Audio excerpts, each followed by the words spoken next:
Hello, and welcome to the LGDS, the Lime Green Dreams Team podcast, episode 1. I'm your host, Kevin Reed. I'm here with my friend Bobby. Say hello. What's up? Today, since this is the first episode, I wanted to give a little bit of an introduction into what this podcast is about, what you can expect from it as far as upload dates, what we're doing, what we're, like, the whole message of this is, and to start with the message, there really isn't a message. This is just a bunch of my friends from high school and from college talking about the things we like and the things we're interested in because we're teenagers. And if you don't like that, then leave. If you do like that, then please stay and listen because I think, to at least me, I think this is going to be very entertaining and very interesting. As far as topics for podcasts go, that really depends on who I have on. For example, my friend Bobby here and I today are going to be talking about video games, and we'll get into it more. We're not just going to be talking about Minecraft the whole time, but we're going to be talking about video games. Other of my friends could be talking about boxing, MMA, school, the education system, music, food, culture, traveling, all these different things that we could be talking about. And really, it really depends. I'm going to probably do a quick description before every episode like this to talk about what we're saying, or no, what we're going to be talking about, and give people a little bit of a disclaimer before they watch the episode so they're not bored out of their minds. But I hope you enjoy this episode. And also, almost forgot. I didn't forget though. Good job. The upload, thank you. The upload dates on this is going to be once a week for right now. I'm going to try for around Monday or Tuesday, though I am notoriously bad at uploading on time. So we'll probably be in the first part of the week and get it uploaded. And stay tuned for more episodes. So without further ado, Bobby and I are going to jump in to talk about video games. So you don't play as many video games as I do. I do not. I play a lot of video games, and I love the story that goes along with video games. I just don't have the motivation or time to play those video games as much as I'd like to. See, now I, on the other hand, do play a lot of video games. I was playing a video game before you came here that I had been sitting in front of for about 2 hours. Mm-hmm. Of course, that's pretty long for me for one period of time. I try to take breaks and little snack breaks because I'm an 18-year-old boy. I get hungry, and they can get addicting. But there's certain times people that don't play video games are just as successful as people that do play video games. And there's also certain times where people that play video games, their life is kind of consumed by that.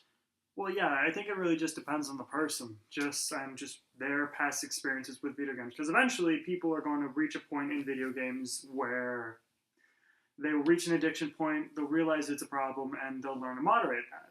I think every person goes through some sort of phase of that in their life where they find something great, they become addicted to it, and that almost takes away from part of their life. They realize it, and then they sort of learn how to moderate that. It seems like video games is that for you. You've kind of learned how to moderate that throughout your time, and throughout your day. Back when this was in middle school. I mean, everybody's kind of has shitty times in middle school. But I played video games a lot. It got in the way of my grades, and it got in the way. My social life was basically based around video games, so it doesn't really matter. We'll talk about that soon. But then several times I play Xbox. Also, we stream at Xbox I'll put that link in the description of this if you want to watch our streams. But that eventually broke down because my Xbox broke a lot. I'm bad at fixing electronics. Just recently, I got my Xbox One fixed for the third time. And it took me 3 months to get it to find the right supplier and all this because I'm also pretty lazy about getting stuff fixed. And it helped me kind of disconnect from video games and realize hey, I don't exactly need to play video games to be social and all this. I'm still seeing all my friends. I'm still hanging out with them. I'm still being connected. May not be playing video games, and there were definitely times that I wanted to, but I noticed it was a lot it wasn't like at first I was bored as hell, but I wasn't really addicted. Like now, I can totally leave for like a month or two, go on a trip, and not even worry about video games. But back when I was in middle school, it was a big thing, Mhm. and of course, that was only 4 years ago. But a lot can happen in 4 years, especially. This is not as an addictive thing as like smoking, as cocaine, Mhm. or anything that affects your mind. But anything can be addictive if you let it be. Water can be addictive. Um, I mean, so they've got a whole show about that. My my Strange Addiction. yes, the dude that eats deodorant, is it a dude or a lady? I don't remember. Someone eats deodorant, and that person is my hero. Oh Okay. my god. Hey, they stay fresh. They say Gotta give them that. Oh, that's good. But let's talk about with video games, with how you can be social through video games. Before, like back in like the days of our parents, back in my day, We used to play ping pong on the TV. yes, exactly. Um, you like back then, video games were a very solo kind of thing that you had to do. You had to be by yourself, or you invite a friend over. Now, and this isn't a new phenomenon, but at all. This has been around since I've basically been able to say the word Xbox. Is be able to speak to each other over Xbox and be able to communicate to each other. And like, there are people that I know that don't really have a social life in school or in like, as the kids call it, IRL. They don't have an IRL social life, and yet they have a very big following and a very big social life over social media, over video games, over like people they talk to online. All that stuff. It kind of disconnects you. I always like to think I don't really have too many friends that I specifically know through Xbox. There's a few, but most of my friends that I play with Xbox I know in real life and can walk to their house. So a few of them are a little too far away, but walk to. Um, and that's important to be able to like hold yourself and to keep a social life in real life is important. That helps it so you're not like absorbed in video games, understanding that the things that are going on in the video game is not like real. We'll get into that, um, because there are kids that do, and not taking things too seriously. There's a lot of toxicity about video games and in the video game community because people are just toxic and take things way too seriously. I think that actually goes into what you said before about the video game addiction thing. Like, you used to be addicted, you used to play video games all the time. But I wouldn't say addicted. Okay. Oh, I was about as addicted as every other 12-year-old that played Minecraft. Of course. But And that's a lot of the population now. But I think that at least in video games, in that social world, there is value in that. There is value in talking to someone in like across the world, and they become your best friend. Like, that's amazing. But I have a best friend named Big Ram. He lives in India. Oh God, we're starting off with stupid voices already. It's all good. But basically, there's value there, but it should not take away from the value in your real life. Because there is value in just that worldwide communication that we have now today. Like, we didn't have before, our parents didn't have before. Like, we have the entire world on our cell phone. Like, that's it. An entire world of information and games and just online connection. But it should not actually take away, at least in my opinion, from your value in real life, like day-to-day people that you see just walking around and going to go get food or going out to eat or going just to the playground or whatever. It should not take away from that. I think I remember. Do you? This is a little bit of a plug, but do you watch Game Grumps? I've watched a couple episodes. But you've listened to Ninja Sex Party, and you know Dan. Yes, so he talked about how God. the man, myth, legend. But so he talked about on a Game Grumps episode. He talked about how he used to smoke a lot of weed and play Morrowind basically all day. Yeah, that's life.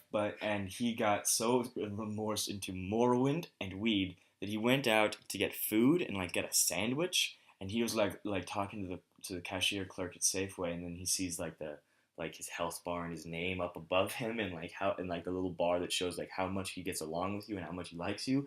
And I just think that's how some kids, like, of course not like actually saying. I'm sure he was high at the time, Oh, of course. but I'm sure some kids will like treat things, and some kids will like put their like try to treat real life like video games. Like they'll go around like thinking like, oh, I'll cut down a tree and then make sticks out of it because that's how the world works, right? No, honey. No. No. Not I mean, exactly. eventually, yes, you can do that if you have a wood chipper or like specific carpentry tools, but like you can't just punch down a tree, slap it on a crafting table, and just bah, bah, bah, bah, and I keep making references to Minecraft because that's the big thing nowadays for little kids. Minecraft, Roblox, and I mean, we were there, but that's the age group that is most affected by video games nowadays. And, there's a lot of kids that are playing Counter-Strike and Call of Duty. And I mean, I play Call of Duty. You don't. I do sometimes, but not that much. I play like every now and then. You play with us when we're like, Bobby, get on Xbox. And we can talk about like how like just that affects people. When you're 18, like 18 to 19, you're 19, I'm 18. Yeah. When you're our age, it doesn't really like. Don't mind that. He got a Snapchat from his girlfriend. No, please respond. It's okay. It's okay. We're not in the middle of a fucking podcast right now, Bobby. You want maybe I will. Do it. Do it. Respond. Do it. Okay, fine. Do it. It's my girlfriend. She said something. He's getting nudes while we're right here. Oh my god. Okay. It's not nudes. It's not. Are you sure it's not nudes? Yeah. I'm gonna say it's nudes because you're lying right now. Okay. Professionalism on the Line Green Dream Student Podcast every day. Take it off the fucking table so it doesn't vibrate again. Okay, God. Okay. All right. God damn. What were we talking about? It was just something else to do with something else. Like I was like trying to be sexy, and like she just kept saying, "What?" We don't need to hear about this. We don't need to hear about this. Well, we don't need me to answer my phone now, do we? Bobby, no. Bobby, this is getting posted on the internet. Well, so... Oh, come on. If Donald Trump can make it, I can say something stupid on your podcast. Yeah, if Donald Trump could be president, we're not getting political with this, but that man is a meme. That's all I'm going to say. I'm not talking about policies. I'm not talking about parties. That man is a meme. I know. A very, very funny meme. Oh, my God. So let's talk, since we got derailed there, let's talk about, like, how video games can kind of, like, what are the positives and what are the negatives about, or no, not what are the positives and negatives, but what are the positives about video games and what can you learn and what can people, like, kind of say they can learn, but they can't. Like, you mentioned Assassin's Creed before. You can't learn how to wall run from playing Assassin's Creed. No, but that can spark something which can eventually make you learn how to wall run. Like, it's kind of like seeing your idol. Like, I don't know if you, like, let's say you watch Bruce Lee do something. You watch him do, like, a thumb push-up.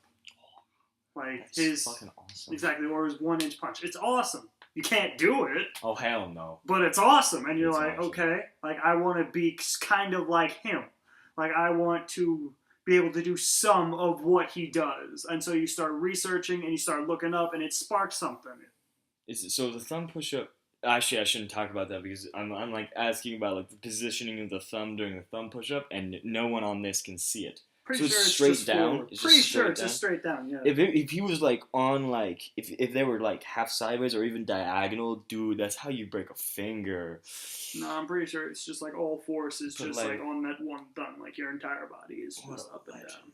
What a legend, Bruce Lee. Shout out. Oh my God. My hero. Everyone's hero. But so with video games, there's a lot of skills you can actually learn about. You can actually learn like teamwork. Teamwork's big. Especially we play a lot, me and my friends, not exactly you because you don't get on, but we play a lot of competitive games. Overwatch is big, Halo 5 Guardians was pretty big. I know that the competitive scene for that is not super huge. I know it's very, very it's taken very seriously by the people that do, but we liked it. Played a lot of Call of Duty. A few of us played Counter-Strike. And you build teamwork skills with that. Yeah. And of course, I always have like a group of people that I'm always working with, and I'm always like in the party with and talking to. I don't really talk to people outside of that because there's just so much toxicity when you don't know a person, and it's hard to like. I don't like the whole like phase of like getting to know people. I like to just know a person, and that's why I can be a really friendly guy, which can piss some people off. But so of course hand-eye coordination is a big thing for video games. That's not really arguable. That doesn't add to it. Yeah, it does. Someone like I can type without looking. Can you type without looking? Sometimes, yeah. It's hand-eye coordination. Yeah.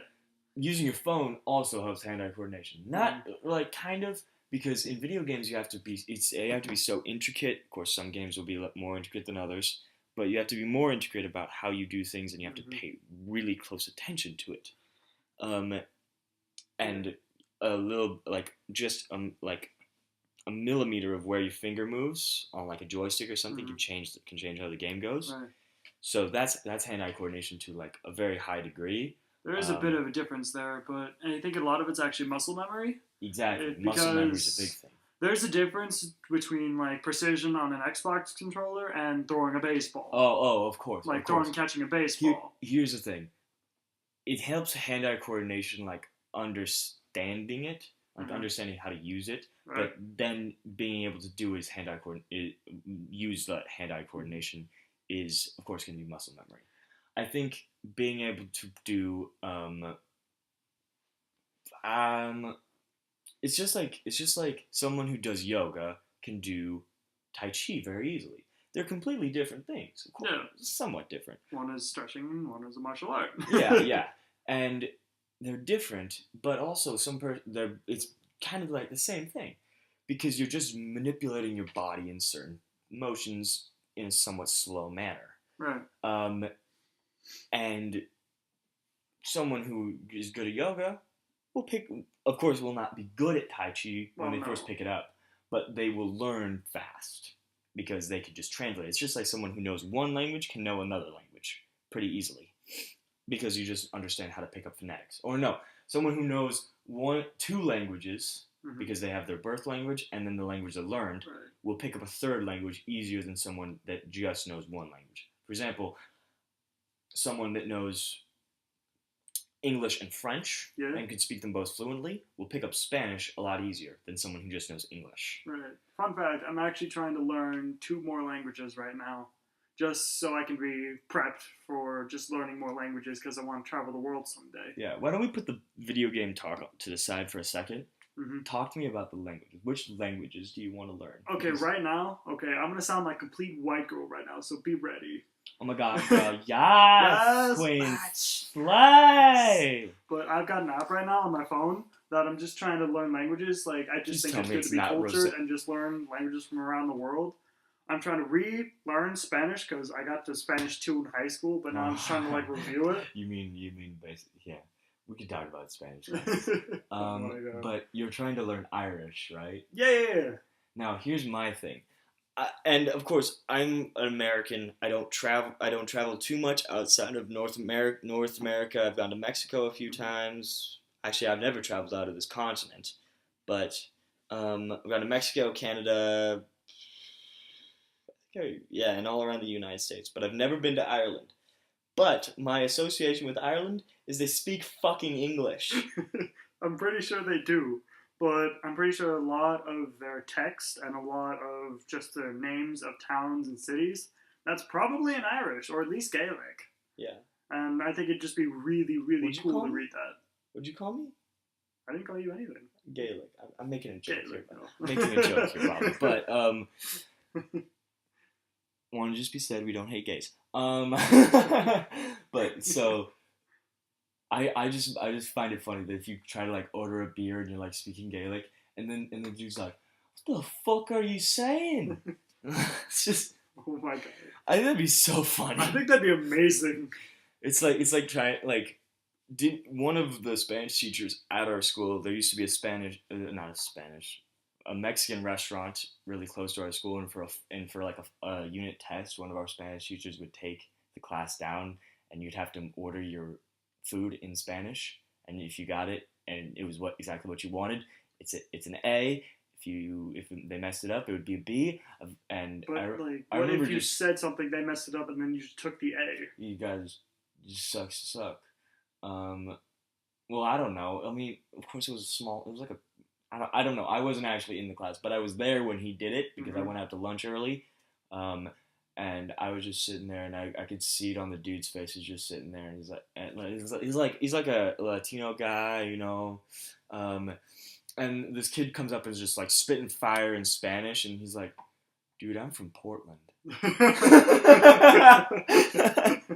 Oh my god, that's amazing. I know. I was like, wait, that's great. I also remember that's like from the Karate Kid, the second Karate Kid, the new one. That's not as good by any means. No, it's not as good. It's not as good. But I remember he's like practicing his Chinese on the plane. And I forget what city the guy said, but he's like, but the mom's like, I think it's from Cleveland. Oh yeah, he's like, ask the nice man.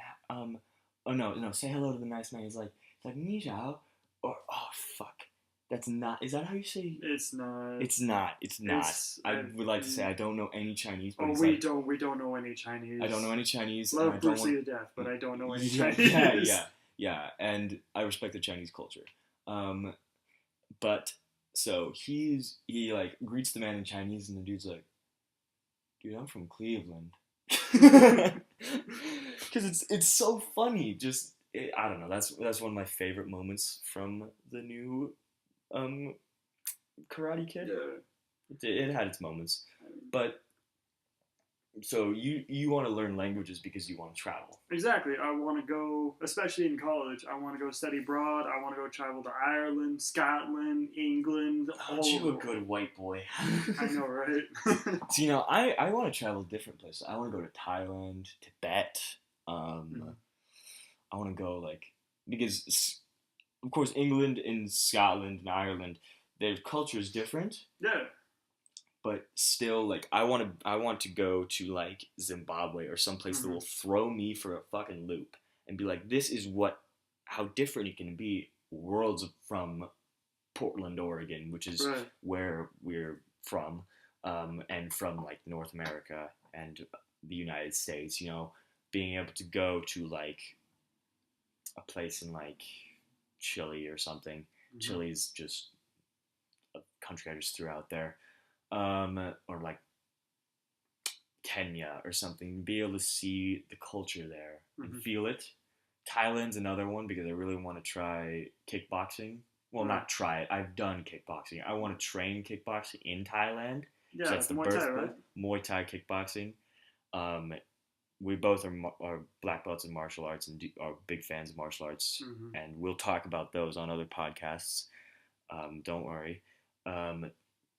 But to train Muay Thai in Thailand would be so awesome and so immersive, and be able to feel like the culture there and be able to feel like you live there. Because there's sometimes, and I even do this because I'm going to a trip to Mexico this upcoming August. Yeah.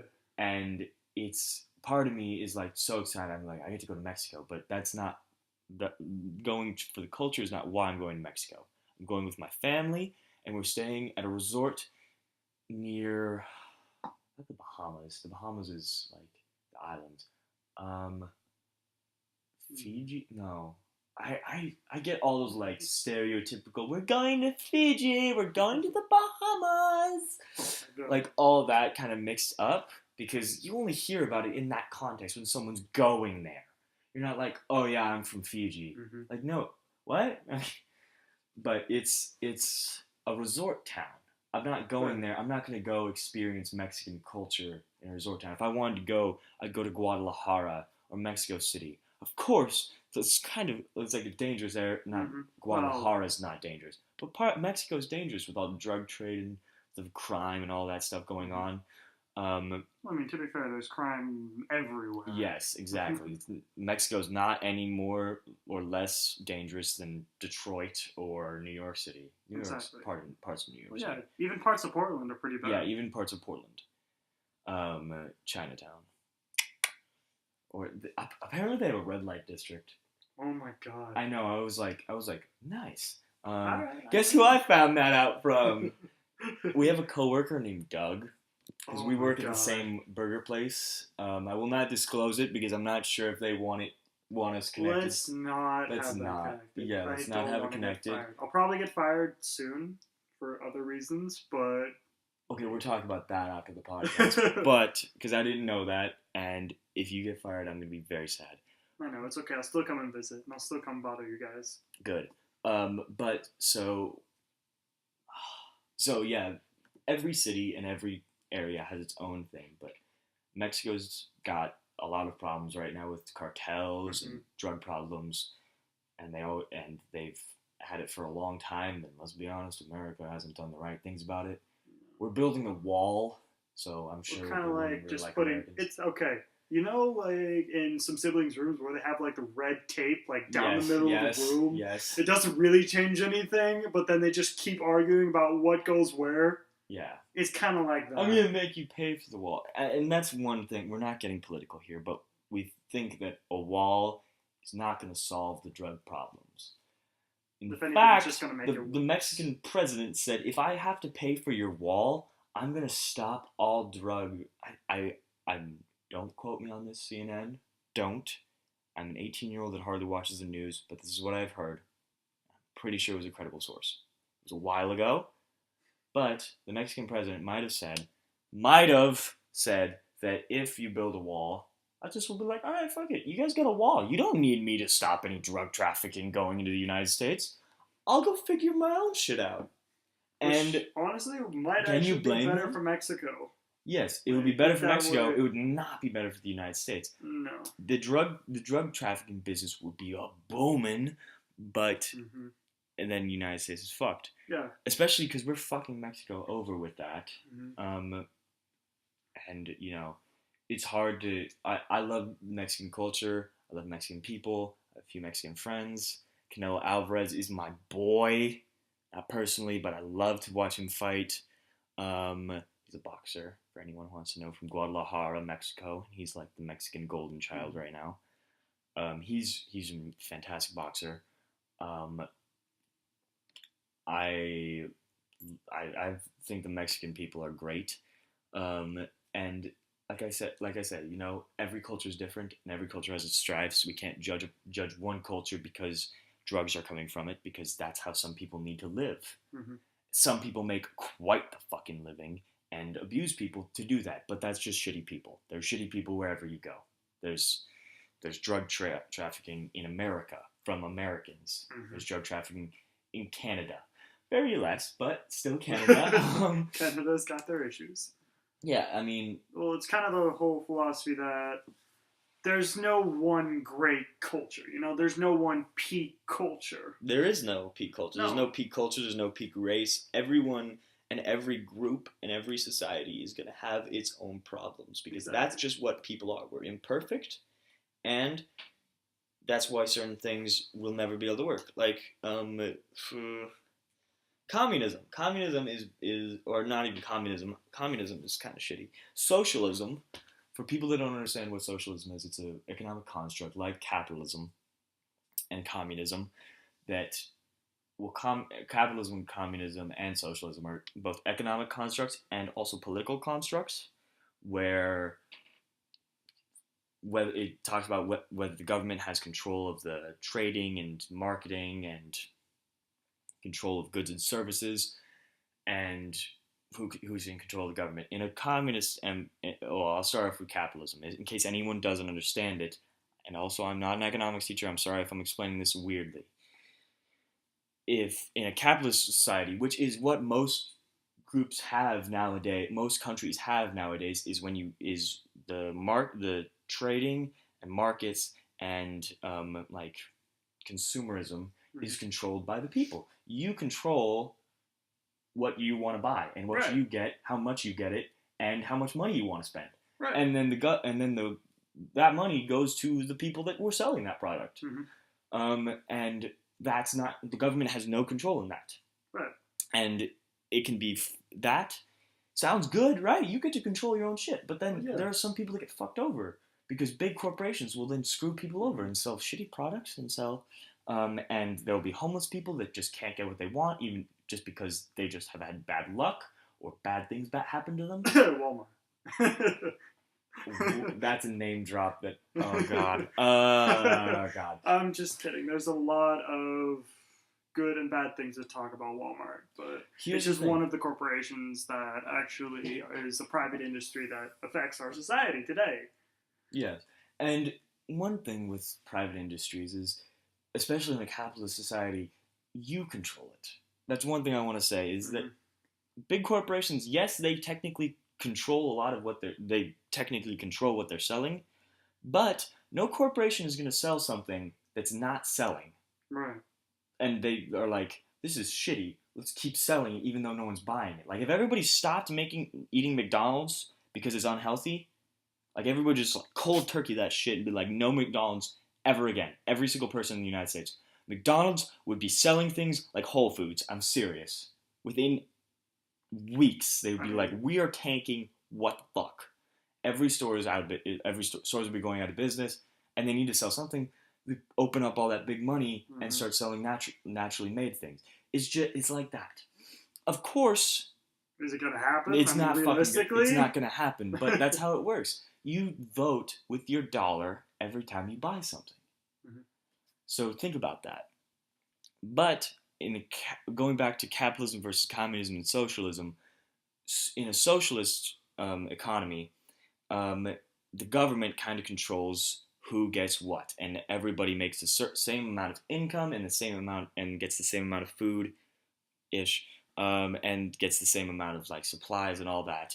And in that end, also the difference between that and communism economically is basically the same, but governmental. I don't think that's a word. Governmental is not a word. I don't think. Is it? Government-wise, they're different because in a communist government, it's one person or one like party controlling the whole thing. Like China right now is communist. Russia used to be communist. The USSR was famously communist. Socialism is controlled like a democracy, like the United States, which is it's a republic, but it's controlled by the people somehow. Right.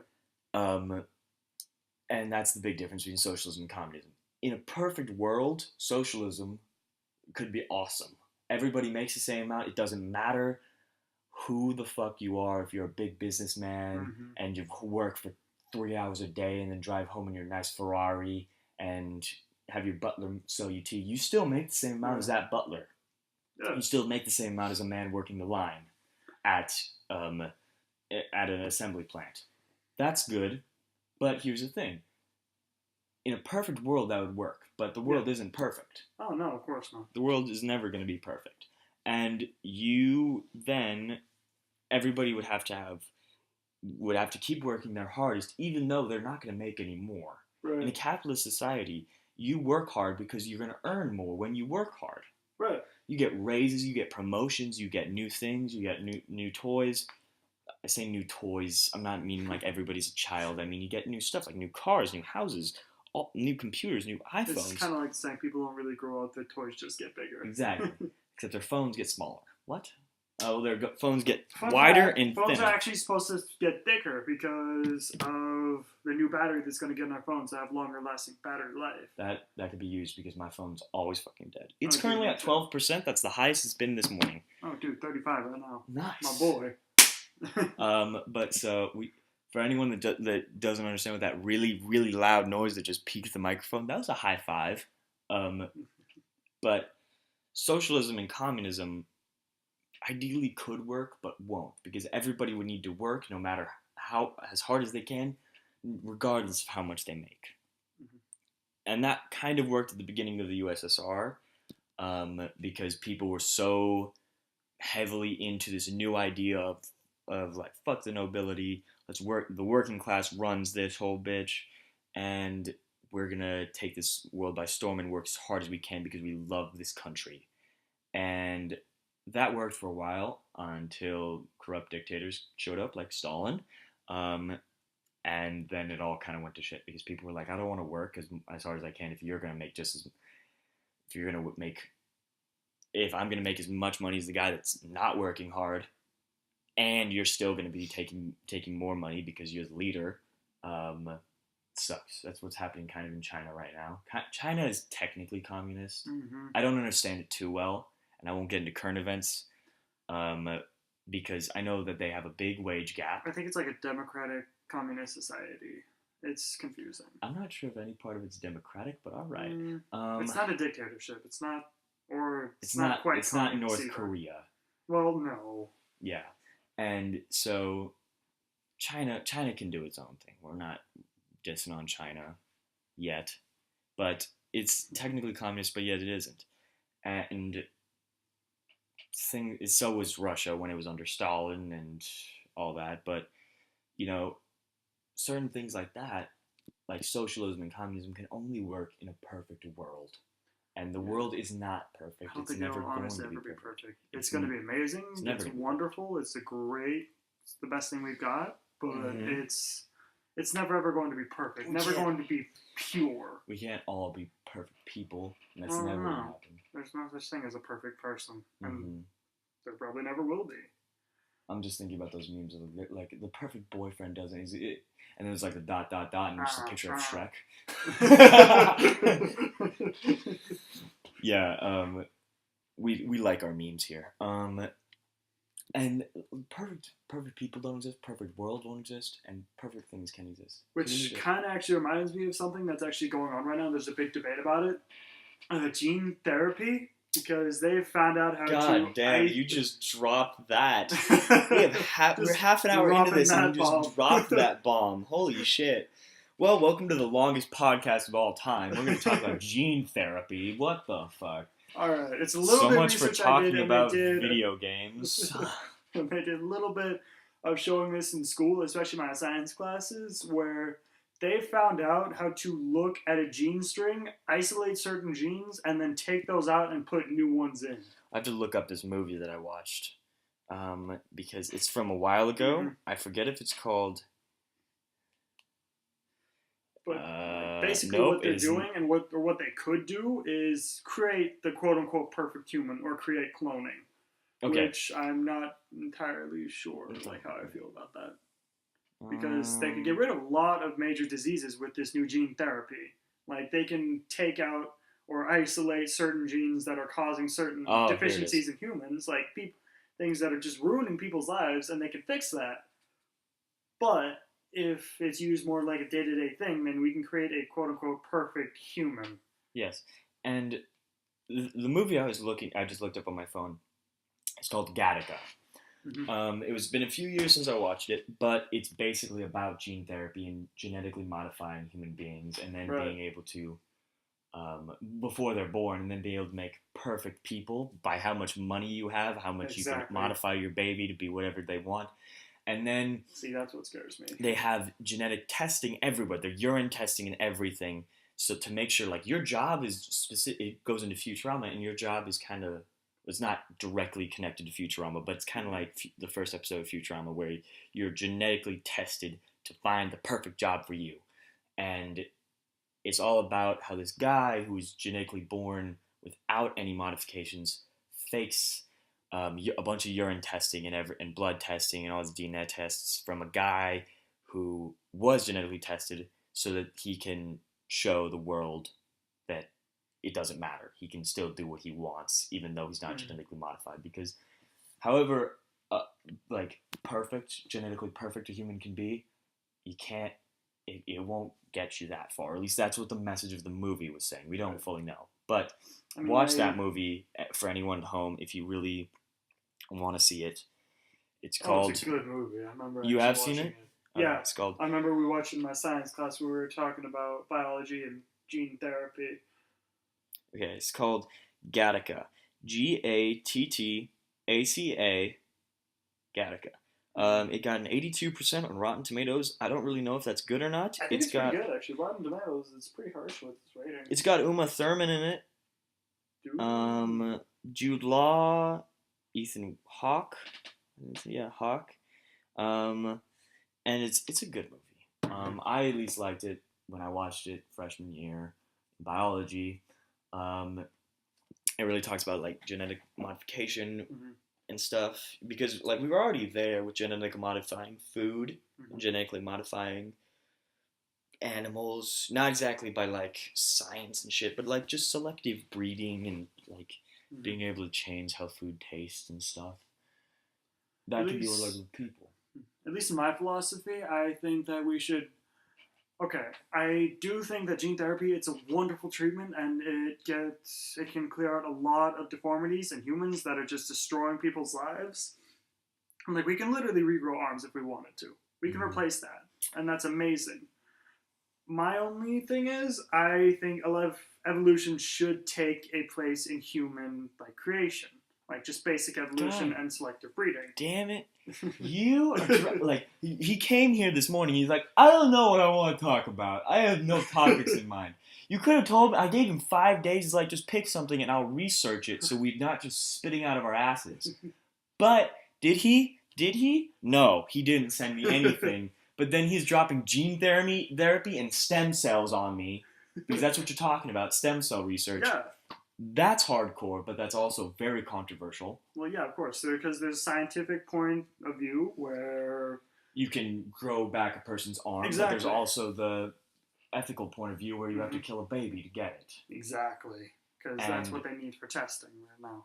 Yeah, and also I've heard that you can get it from like an umbilical cord from a baby that's not. I don't know. I like I said, I didn't do research on this because someone didn't give me a heads up.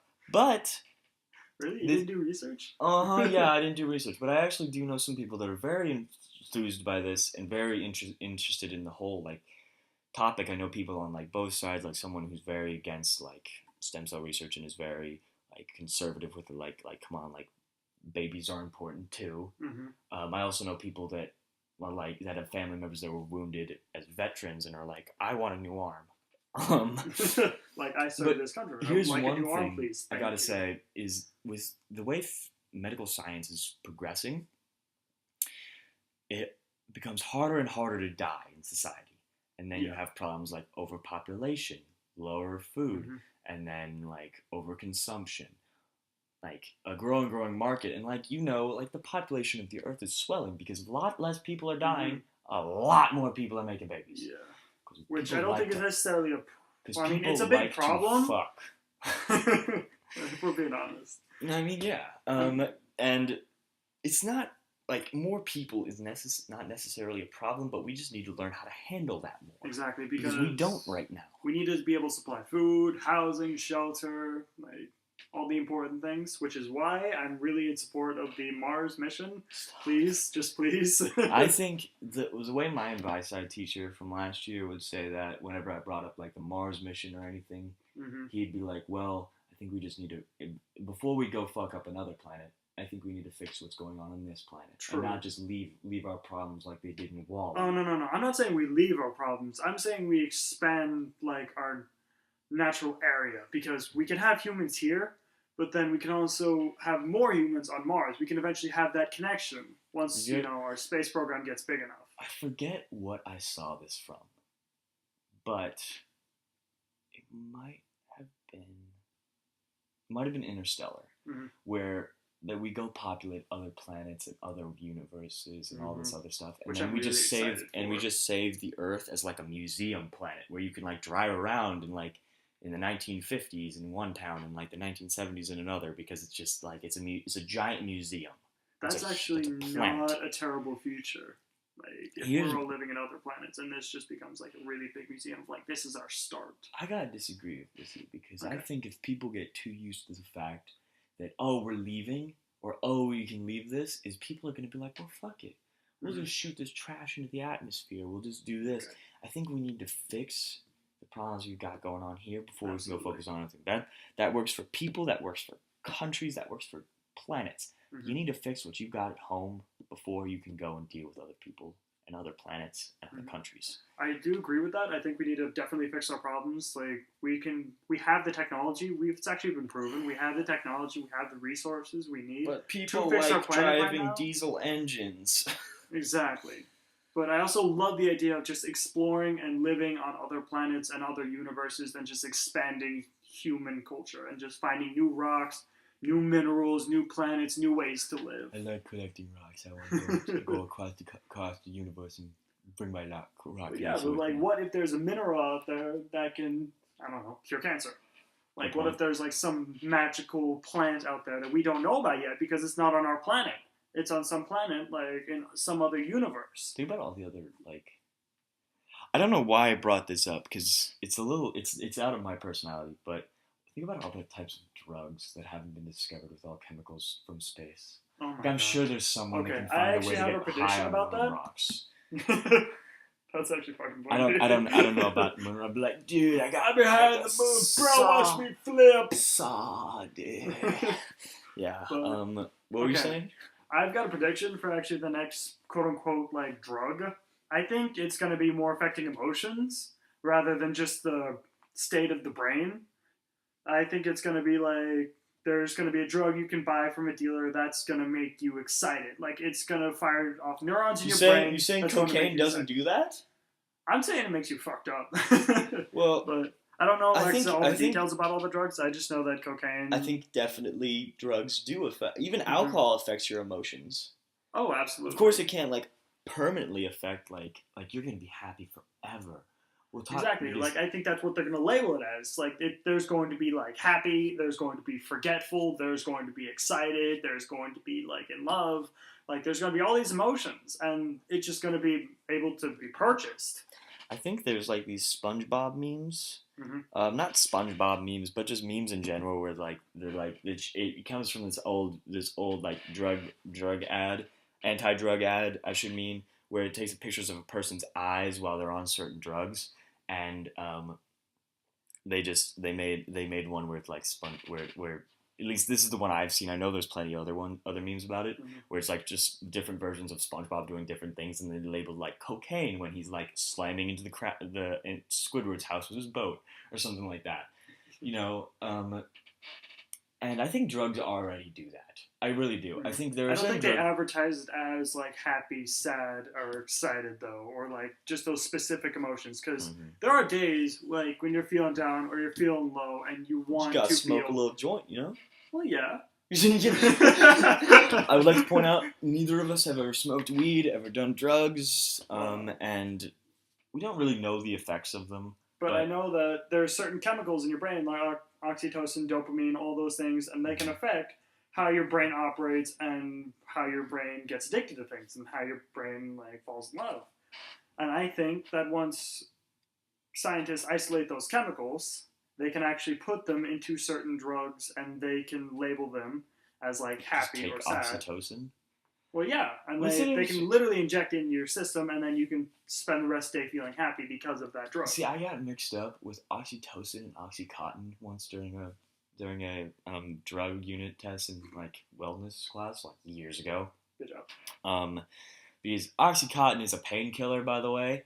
Oxytocin is the hormone in your brain that makes you feel happy, basically. If happy is what you want to feel. I don't know. We're not going into the meaning of happiness in this podcast. We've already dropped stem cells. We've already dropped, and we haven't finished conversations on any of these. We've been running around and around. We started at video games. Welcome to the LGDS podcast. This is what it's going to be like. Basically, is us talking about topics for a little bit and then changing subject, fucking far. Especially when this bastard's on, because he and I will have 6 to. What do you think the longest conversation we've ever had is? I'm thinking 4 hours. 4-hour conversations. How long are the burritos?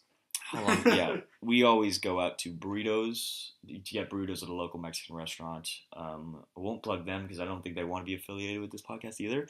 But burritos are very good. And he and I will talk for hours on like philosophy, on basically this kind of stuff, and talk about like how the world is not wrong, but how the world needs to be fixed, because it's important when you're 18, 19 year olds and you're about to inherit a world filled with problems, and you have to be one of the people to try to fix it, because that's our job. In case you're wondering, we're about to actually go off to college, and that's why the world is quote unquote our oyster. Yes. Like, we're gonna go off to college, and we're gonna find a job, and it's our world now. Like, it's not our parents' world anymore; it's ours. And we are responsible for it. I mean, anyone that is 17, 18, 19 is on like a precipice of becoming an adult, if technically not already. And you gotta understand that it's not just about making a paycheck and getting a fancy house and making a family. It's about fixing the fucking problems that we inherited and not making more. Of course, there's always gonna be more problems made, but we need to try to at least balance it out. Everybody's gotta do their own little, even if it's a tiny part, even if it's just doing your job the best you can every day and doing it for the right purposes and like raising a good family and not like just fucking up people's lives and being a dick to everyone. Even if it's just that, you just have to try to help the world get better, because this is our world. We control it. Even in the slightest bit, we control it. There's no master ruler of the world. And as much as Donald Trump wants to be, he is not. As much as as Vladimir Putin wants to be, he is not the ruler of the world. We are. The people are. And you need to, like, it's like taking care of a park by your house. You can't go to a nice concert and leave trash everywhere.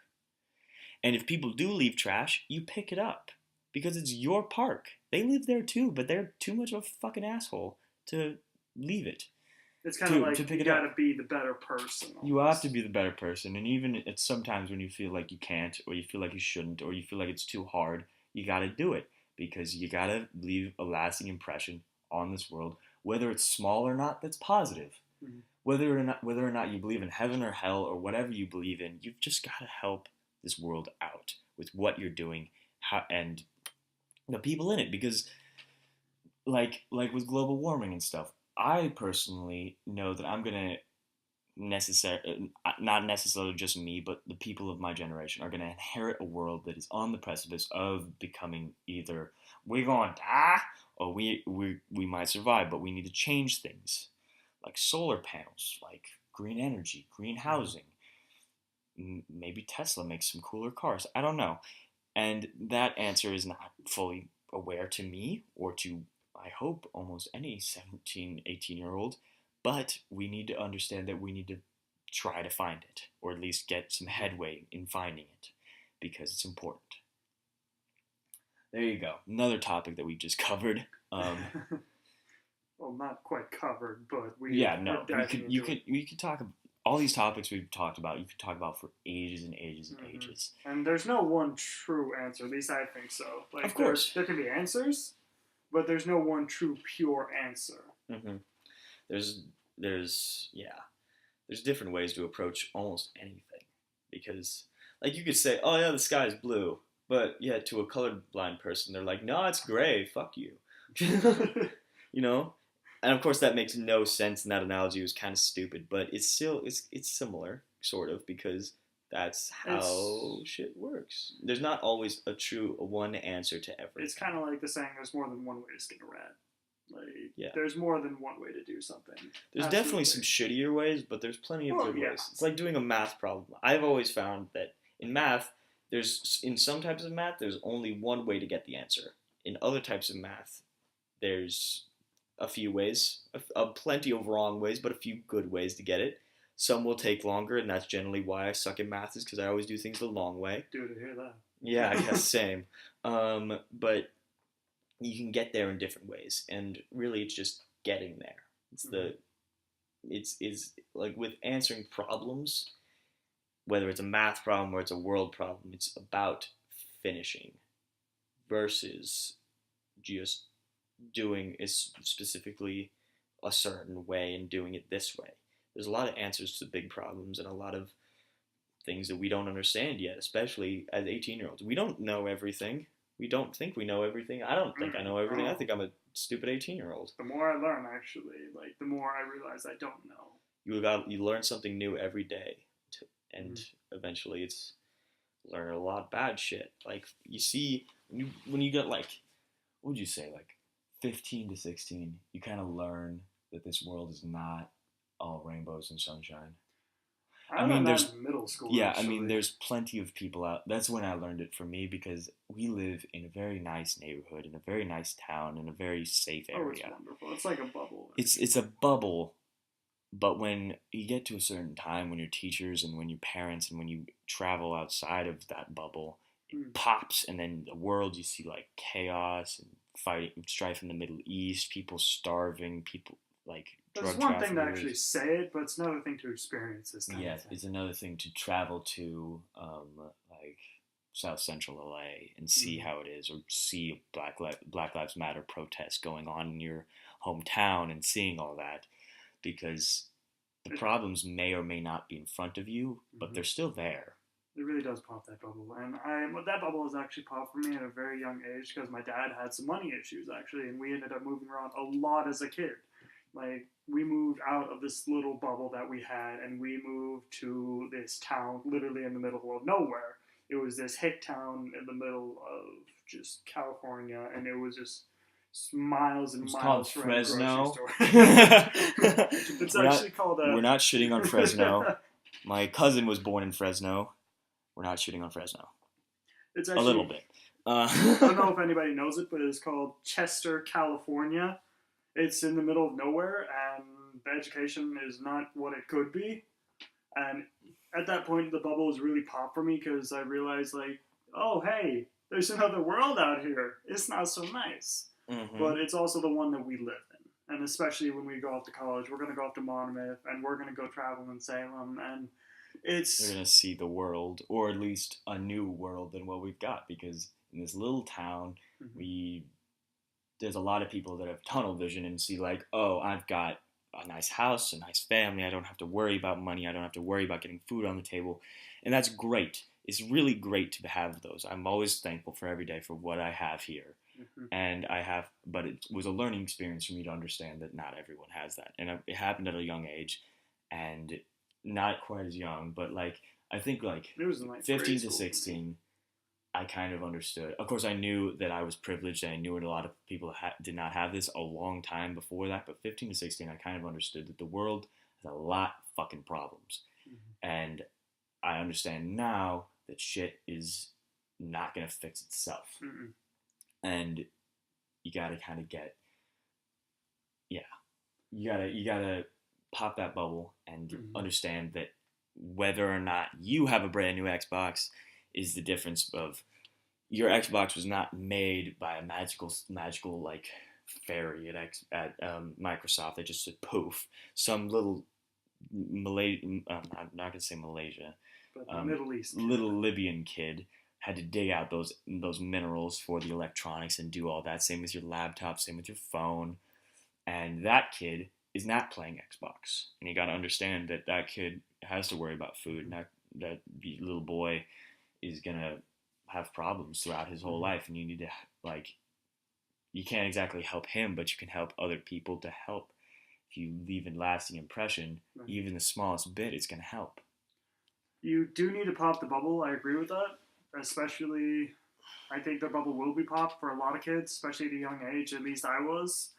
But you also need to convince people that they do have the power to change their own lives, though. Like, yes, it's a shitty world, but you also have a shovel and you have two hands. Like, you can help clean this place up. Yeah. You can make it a better world.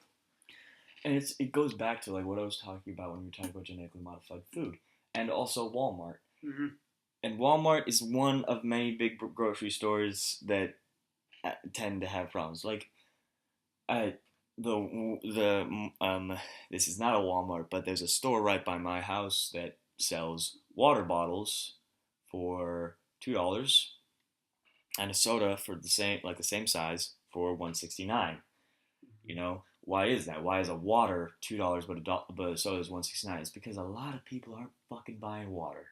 I mean, I try to, but like my neighbor next to me is not gonna buy fucking water. He's gonna go off and he's gonna get a 2-liter thing of soda. And then they look at it and be like, "Holy shit, people are buying a lot of soda. We'll cut the price on that and hope they'll buy more because people like soda. That's what they focus on. They're focused on money, And that could be a good thing or a bad thing. Depends on how you use that power. Because you have power. We mentioned this. You have power over big corporations. A lot of people say, well, we can't control that. That's up to the corporations. No, it's not. The corporation are technically your bitch. There's a quote. There's a quote. I don't remember exactly how it goes. I'm going to paraphrase this. But a society does not want you to become wise. Because wisdom is like, I'm paraphrasing, of course, because I don't remember exactly how it went. But basically, what it said was for people to be wise is against the wishes of like corporations and companies. Because if you're wise, like you can decide whether you want this slightly more expensive bottle of water or whether you want this like big 2 liter soda thing that's really not going to help you. Mm-hmm. And they like we could go into food and all this stuff, but we'll save that for another podcast. But really, you vote with every dollar you spend, and you have power over it. I remember it was Food Inc. Food Inc. actually brought up Walmart because Walmart started stocking their stores with organic yogurt like really quickly after the organic yogurt thing happened and the Food Inc. was like can we interview about this, and then Walmart was like, sure, we'll explain it. And then they said, we're not here to ruin people's lives because with like fatty yogurts and all this stuff, we're here to make money. We don't care. We don't necessarily care what you buy if you're buying it. And you choose what you buy. You do. No one's making you buy that 2 liter of soda. No one's making you buy that nice burger at McDonald's. But they will follow what you want. And if you tell them like through your money, if everybody like said, all right, we're all going to buy Big Macs. I keep using McDonald's as an example of this, but this is how I think because McDonald's is a big franchise. I don't have anything against. Okay, I have a few things against McDonald's because they're very unhealthy, but I'm not gonna judge anyone that eats McDonald's because I do once in a while, and I hate myself for it. But sometimes it's cheap, and sometimes it's all you can get, and I can understand that. Sometimes people need to just get food on the table, whether it's healthy or not. Well, yeah. But if everybody just bought Big Macs, or not even everybody, but just a lot of people bought Big Macs, they'd be like, oh shit, Big Macs are doing great. Let's advertise the Big Mac more. Let's sell the Big Mac more. Let's cut the price down on it. It'd be the same with water. Yeah. Water is important. And water's healthy, but it's way more healthier than a soda. But yet it costs a little more because a lot of people are buying it. Especially not in big retail stores like the one by my house. I won't drop the name, but the one by my house, because especially the one in this location, it's a wealthy neighborhood. People got their own water at home, but people don't have their own soda at home. No one's got soda dispensers at their house. If they do, you got a problem.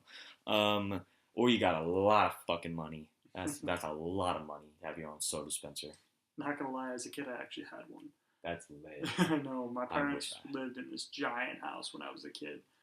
And it was before we had money problems, but we lived in this giant, like, 4-story house, and we had our own soda machine in the kitchen. It was lit. I'm just looking back on this now. I had a lit childhood. But yet you popped the bubble. He's been through a lot. So we got a lot of things that you can do with your money to change how things are. Money makes the world go round, and your money is also makes the world go round. So just be conscious about it. Changing subject off of that, because we've kind of been talking about like world-changing shit for a while. Why don't you actually talk to me about like your interest? Because people will get to know me because I'm going to be on every episode. You're going to be on every damn podcast. I'm going to be on every damn podcast because I'm your host of the Lime Green Dream Stream podcast. I plan to explain what Lime Green Dream Stream means or where it came from. So I can talk about it.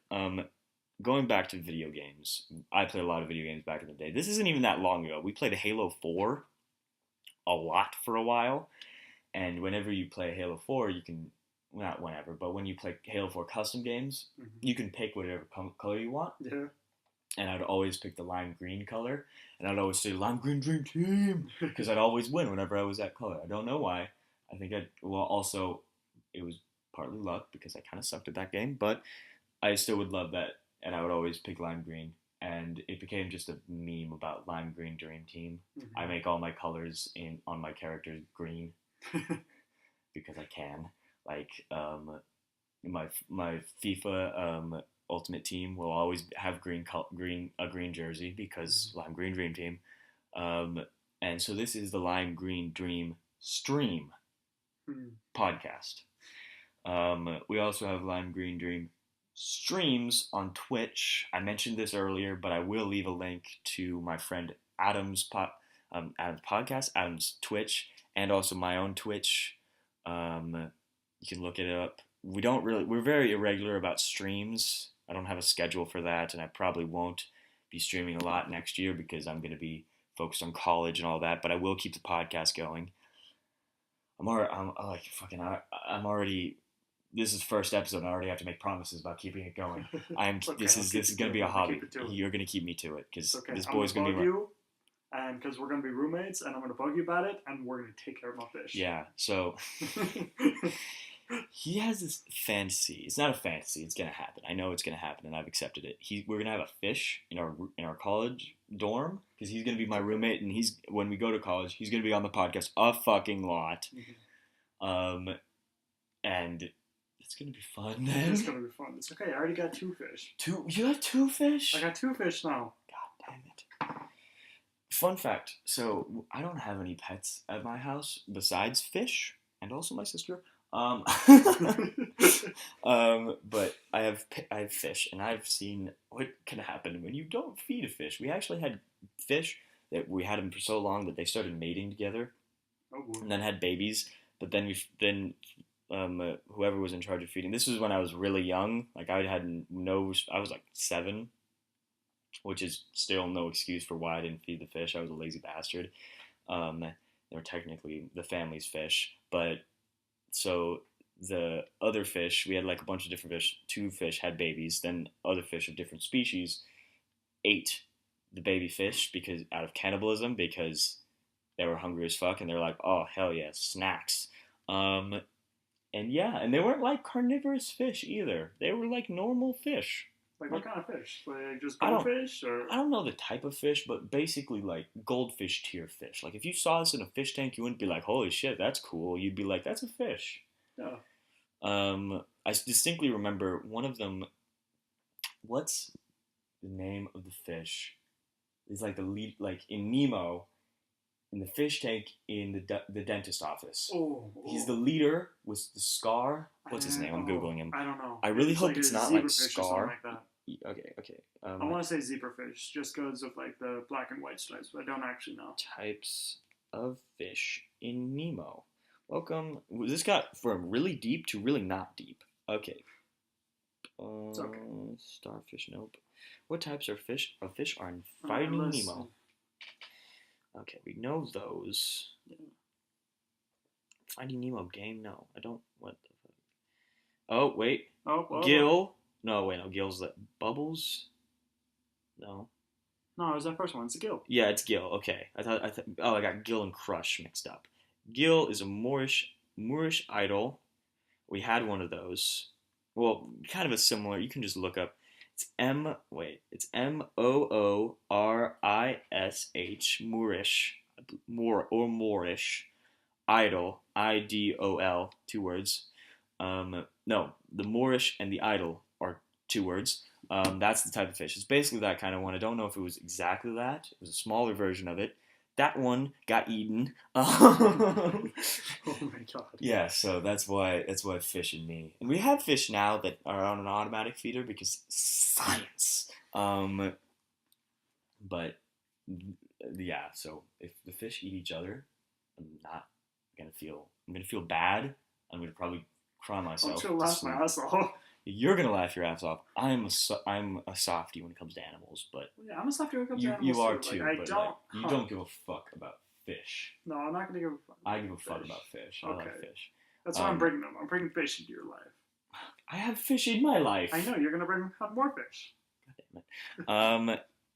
And you've got all these plans about the dorm room, and I'm like, Bobby, please. Christmas lights. Oh yeah, we're doing fucking Christmas lights. We're bringing my Muhammad Ali poster. We're Yes. gonna I have got a flags. Bruce Lee poster. I got like Argentinian flag because my sister went to Argentina and she brought home a bunch I of like stuff. Argentina. I love the Argentina's cool. Argentinian soccer team. It's great. I Mhm. actually have an uncle from Argentina who, not blood related, but he's from Argentina. I don't know where. I think it's a really small town in Argentina, and he speaks Mexican. Jesus Christ, that was Spanish. racist. He speaks I'm so Spanish. sorry.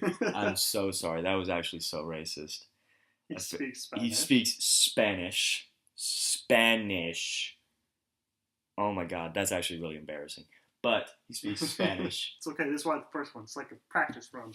This is not a practice run. We're posting this. And I can't cut this shit out. But so he speaks Spanish fluently, and he and I will watch soccer games together. Like during like the Copa America, he would watch it with me. Well, no, he didn't watch it with the Copa America, but we'd watch soccer games together. And he's like speaking in Spanish, and I'm like, oh shit, shit. I also remember I was like it was like the height of me taking Spanish classes. We went to a soccer game. My family lives in San Jose, so they're big Earthquakes fans. We're big Portland Timbers fans. I am fucking yeah, let's go. Love the Portland Timbers. Love the Trailblazers. Even though I don't watch much basketball, gotta rep the home team. Um, so and we're watching the game, and he's talking to the guy. No, we're in the what's it called before the game tailgater for the game, and this guy comes walking up and like is speaking Spanish, and we're like, it's San Jose. There's plenty of Latino people there, so it's not really that strange. And he's just like speaking Spanish with my uncle really fast. And I'm sitting here. I'm like, I've taken 2 years of Spanish, and I don't know what the fuck is going on. Because you don't really learn to speak a language in language classes. At least at our school, it's a really shit. You get like every other word, but you don't really get. Like, I mean, the like Spanish I ones. know, like I actually lost a lot of it because I stopped speaking Spanish the last year, my senior year, and I stopped Dude, me too. doing it. But it's kind of like that day-to-day practice thing where you do need to practice language every day in order to actually learn it. Mm-hmm. And even just like you never learned like in a class, you never had a six-pack. Six-packs, for anyone that doesn't know, is conjugation charts that we make at our school for like the la, lo, las, los. Almost nice. Oh yeah, that stuff. For Spanish, I'm sure they have it for French too. I'm sure they have it for a lot of different languages. It's a conjugation chart. That's what it is. You never had that for fucking English because you learned it since you were a baby. If we just, and that's the teaching languages in classrooms is kind of weird because you don't learn a language your first time through a classroom. You just hear it all the fucking time. Exactly. And you hear it and you listen to it and you pick things up and you learn things. And that's how you learn it. I bet if someone did not speak any Spanish at all and went to Spain, Mexico, Argentina, because Argentinian people speak Spanish, not Mexican, because Mexican's not a language, or Chile, they speak it in Colombia, and like all those different places. You go there and you stay there, you will learn Spanish better than someone who takes a Spanish class in high school, or we haven't experienced college Spanish classes. But yeah, and I believe that is true for almost any education system because they take it. You learn why you speak the language, not how to speak it. Because in English, you learn how to speak it, and then you learn why you speak it. Why you speak it that way, I should say. Why you say things that way. Why you enunciate that way.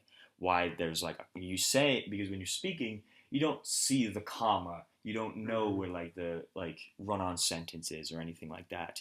You just say things. Yeah. And I think that needs to be the first step is just learning how to say things. Right. Versus learning why you say things because it overcomplicates things. Which is kind of a difficult thing to do because especially when we live in a white town in America. You can't exactly. You can't exactly, go to Mexico every other Saturday and go learn how to speak Spanish, especially not for us.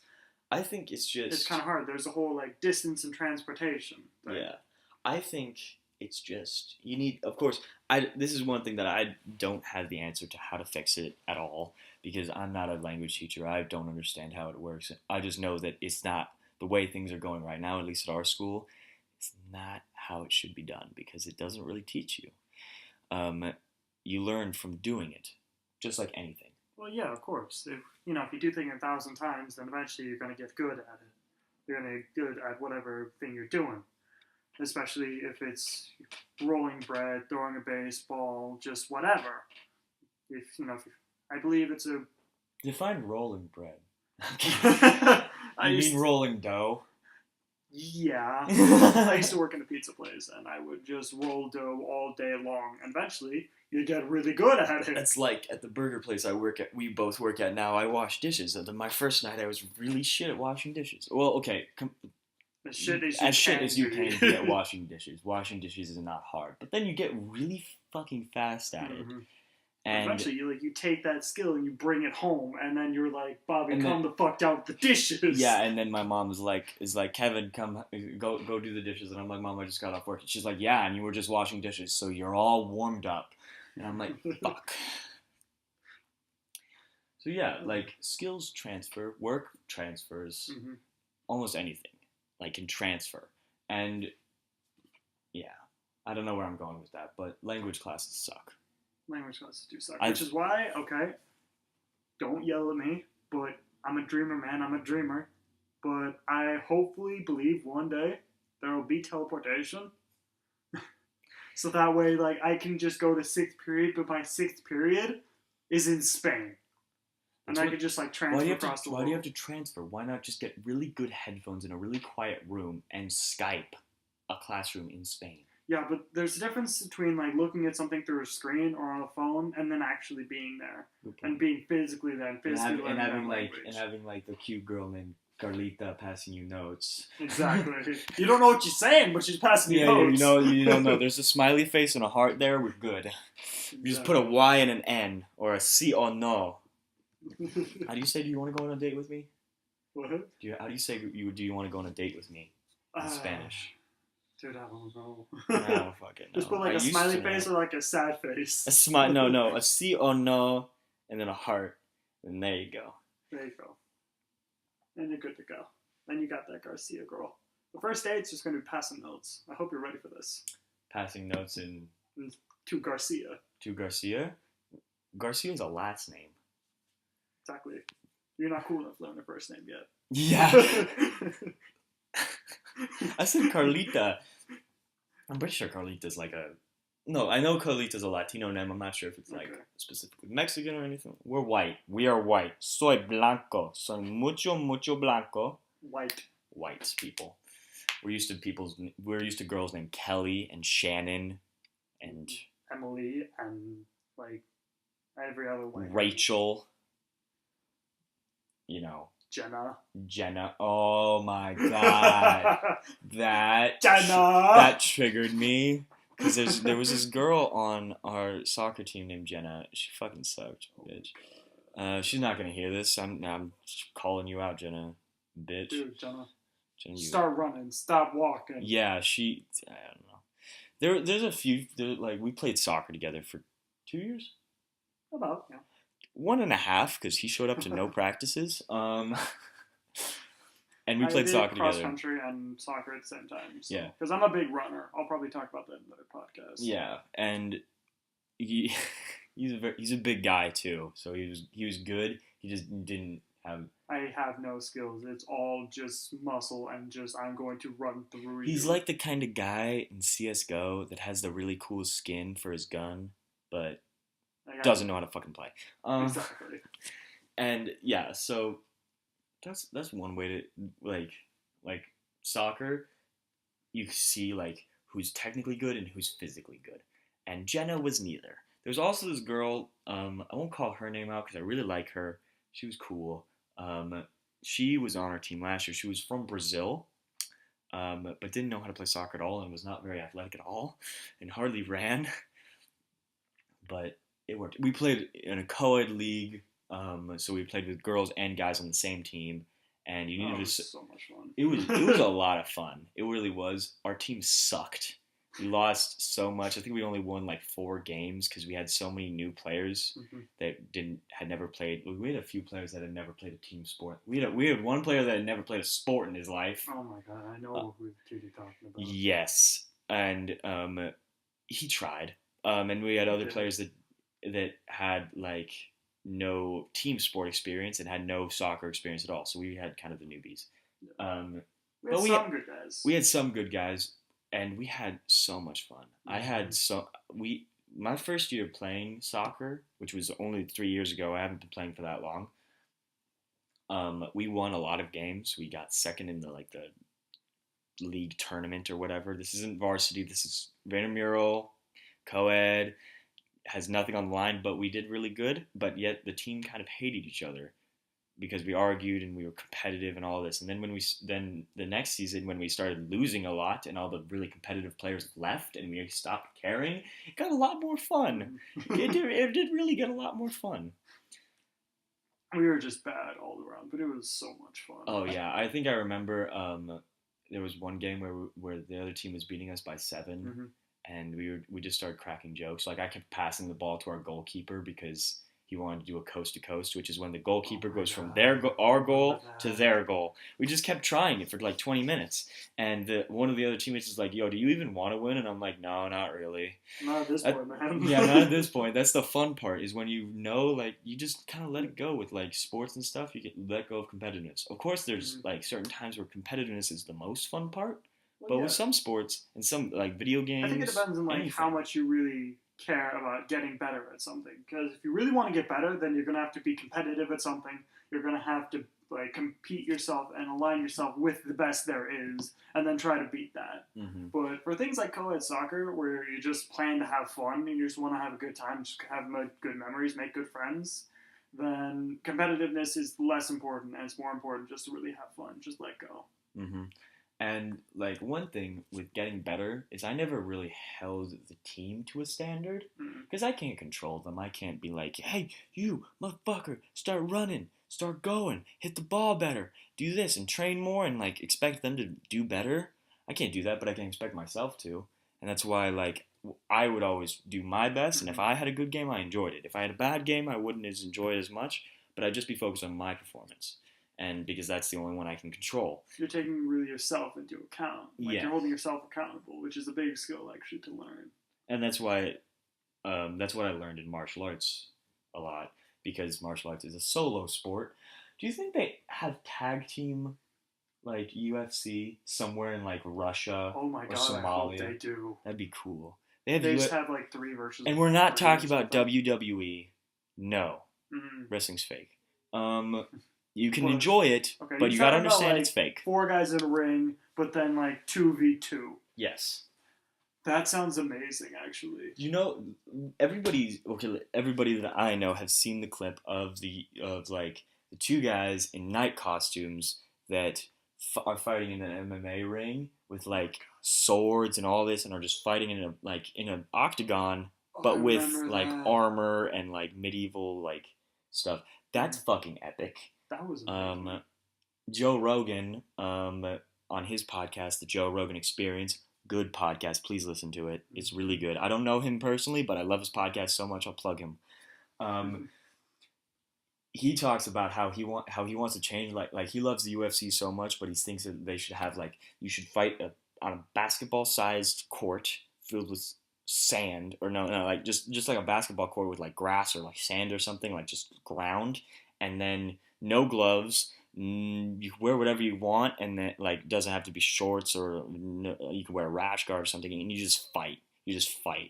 I think like he talks about that. That's kind of a little wacky for me, but I honestly think it's kind of cool. It's like kind of like futuristic almost, where you take different styles and then you just put them together, because there's a lot of controversy right now of whether kung fu is actually applicable in like day-to-day life and experience about that. There's a lot of controversy. See, that's what the UFC kind of used to be. Like back in the day, there would be like, yo, you're a sumo fighter, you're a Muay Thai fighter, you're a kickboxer, you're a boxer, you're this, and that, and you're a jiu-jitsu fighter. All this stuff, you really get, like, it used to be style versus style. Who's the best? But now it's more everybody sticks to the same style, but yet people are, and then it becomes more of a who's the better fighter, who knows it better. Right. And people, of course, have different styles. Fighting, in general, is so complex and so changeable and so weird. Well, not weird, but so, like, It's somewhat, almost mixed. yeah, almost like, well, that's why it's called mixed martial arts. Well, yeah, you get what I mean. MMA is there's no one pure style that goes into it. There's no one pure Muay Thai. well, see, here's the thing. Yeah. Back in the day, it used to be people that practice one thing or one style versus another style. Now, everybody has to practice everything, because if you go up against a really good jiu-jitsu person and you're a stand-up person, you're gonna get fucked in jiu-jitsu. If vice versa, if you're really good at jiu-jitsu and all you're trying to do is take the person down and they have a little bit of takedown defense, but you don't have any stand-up, they will fuck you up in MMA, because that's just how it works. You need to practice everything, and that's what kind of creates the MMA style of fighting, which has happened. And that's kind of, my sister just got home, but we're gonna keep this going. So we like create this MMA style over the years because everybody needed to practice everything. But what you're saying is kind of like seeing which style is better, which is what the UFC used to be. And to some people, that's kind of cool. But now it's become more of like a sport of like everybody's a style. But everybody doesn't stick to no one sticks to the exact same style. Like even like two brothers, Nate Diaz versus Nick Diaz, it's still different. They're brothers. They have the same trainer. They have the same upbringing. They have the same like household. They're still different because it's just everyone's different, and it's like a difference of personality. You may be similar to your brother or your sister or something like that, or to your friends or someone really close to you, but you're still going to be different because no one's the same. Well, yeah, that's just a difference in people. Like, because no person is exactly the same. Like, everybody, even if you're born like 5 seconds later, you're going to be different than the guy or your twin brother that was born like 5 seconds before you or after or whatever. Like, you're going to be different no matter what. Exactly. And, it's like fighting's always been a metaphor. Oh my God. We've picked another topic that I could talk on for hours. And we only got I would say about another 15 minutes in this podcast that I want to run this for, because this is going to be an upload time hella long. We'll see if because YouTube has fucked me over on load times. I can talk about my past experience with YouTube, but that's another thing I'm not bringing up. Not yet. Don't want you guys to see that yet. But come on, man, we gotta show them YouTube. We'll eventually talk about the Good Morning wow. That was a voice crack. No one will understand that yet, but I'll talk about it in another podcast coming up. But fighting really is a metaphor for a personality. Everyone's got their own, because everyone's got their own body. Everyone's got their own thing. Like you have a longer reach than me. We spar not quite a bit. We need to spar more. Yeah. But we've fought before. Well, not like competitively or like trying to hurt each other, but we sparred, and you can see like a difference because I'm 5'8". How tall are you? I believe I was measured at like 6'2", I think. Okay, 6'2". Very long, lanky, skinny dude versus a very short, well, not short, medium size, long armed dude. So we're gonna what? You're a little bit short. Talk to the statistics of the human growth in the United States. I'm average height. Shut your mouth. I'm 5'8", 5'8 and a half. I'm not. You count the half until you hit 6 feet, and then it doesn't matter. Yeah, then it doesn't matter. No one gives a fuck. But so your style is gonna be different than mine, because even though like body's like proportion, I would say like you're just like taller, whiter version of me. Not even really. You're more lanky than I am. I'm more like, I don't know how to describe my build. Short but skinny. Yeah, I'm definitely skinny, but we would fight differently. Our friend Ezekiel, who may or may not be on this, is quite a large individual. He's a big dude. He's a chunky monkey. he will fight differently because he can't exactly move as fast as either of us. No, but he's got weight to him. He's got weight, and he will hit you He's hard. got weight and he's got muscle. That's one thing that he's got power. Whenever I've sparred with him, sparred. It was really just at parties or something when we're just fucking around. I've just got one thing on him is speed, because I can close distance and get in and out just really fast and just like. Your fighting is more like speed and precision. Mm-hmm. Like you're pretty precise with your punches and your kicks. And that's the difference. We're both black belts in karate.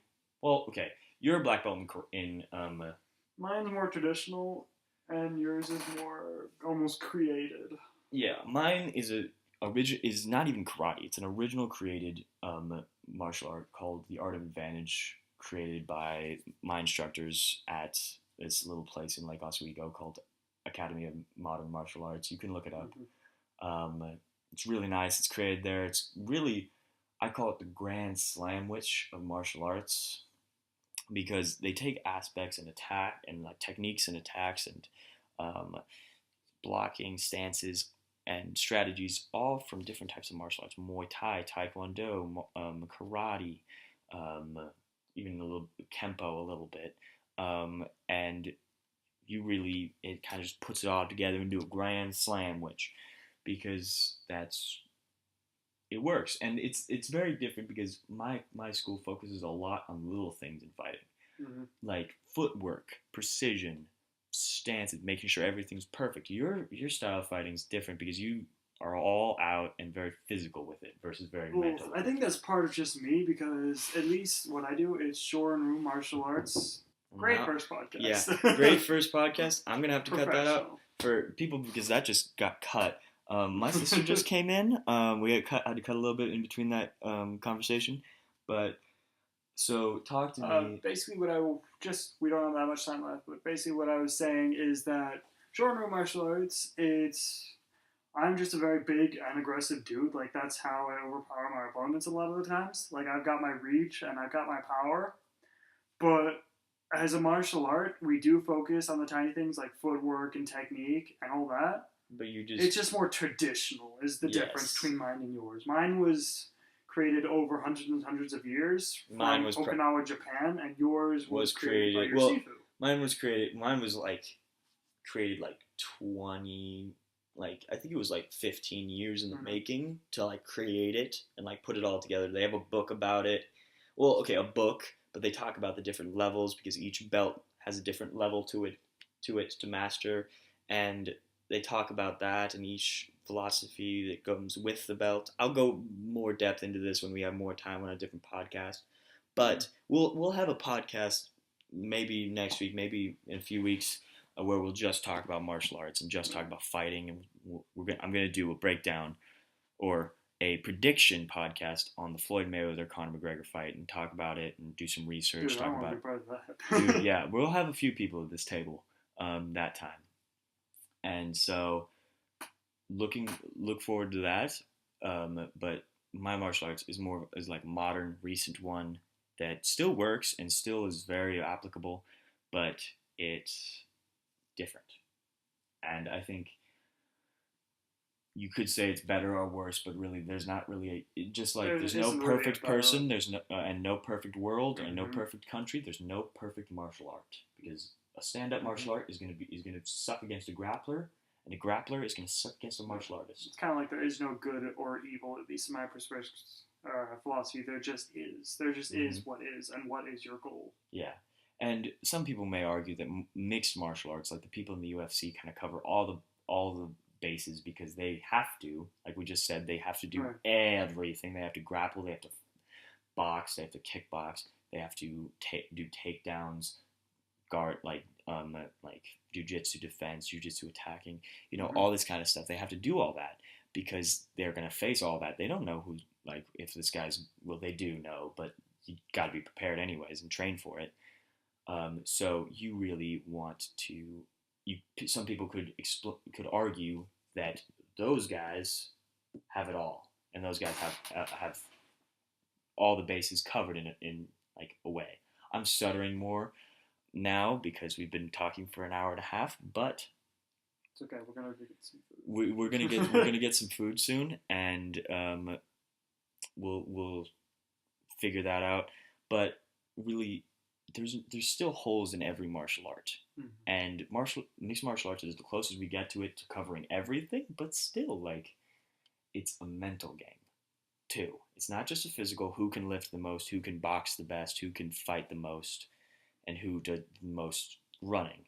Mm-hmm. It's a mental game, and there's no perfect fighter because there's going to be weaknesses to everyone, and there's going to be people that train this and this and that, and that don't train certain things, and or aren't mentally always there, or aren't like socially always there. Like John Jones is one of the best UFC fighters there is, but his outside of UFC life got in the way of him fighting because he did drugs, he crashed his car, like hurt a lot of his family.